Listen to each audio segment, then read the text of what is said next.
पाकिस्तान नाम लेते ही इस देश की एक ही तस्वीर दिलो दिमाग में बनती है। एक ऐसा देश जो कई मोर्चों पर विफल है और आपस में लोगों के शोषण पर पूरा यकीन रखता है। यही कारण है कि पाकिस्तान में गैर मुस्लिमों के साथ भेदभाव बहुत ज्यादा है और इन गैर मुस्लिमों में शामिल है अहमदिया मुसलमान, जिन्हें पाकिस्तानी मुस्लिम मुसलमान नहीं मानते। लेकिन इससे जुड़े एक अहम तथ्य ये भी है कि इसी अहमदिया समुदाय से आते हैं पाकिस्तान के आर्मी चीफ बाजवा। तो सवाल है कि क्या बाजवा पहले गैर मुस्लिम पाकिस्तान के आर्मी चीफ हैं? और ऐसा क्या खौफ है कि लोग बाजवा का बहुत ज्यादा विरोध नहीं कर पा रहे हैं?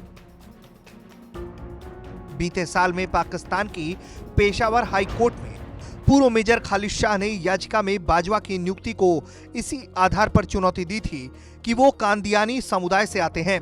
पाकिस्तान में कादियानी समुदाय अहमदिया मुसलमान के तौर पर जाने जाते हैं और मुख्य धारा इन्हें गैर मुस्लिम मानती है।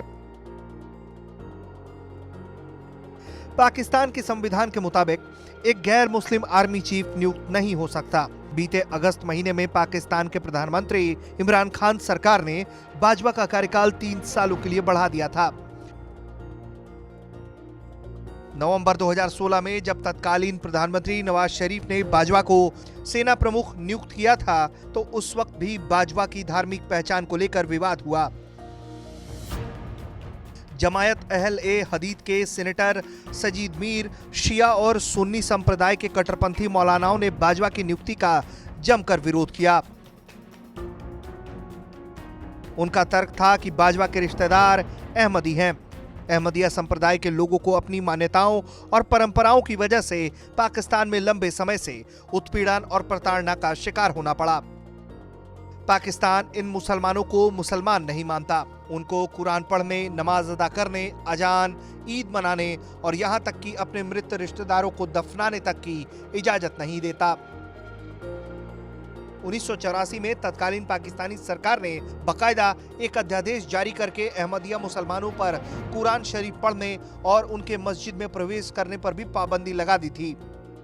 ऐसे में सवाल है कि क्या वजह है कि आर्मी चीफ बाजवा गैर मुस्लिम होते हुए भी आर्मी चीफ के पद पर हैं?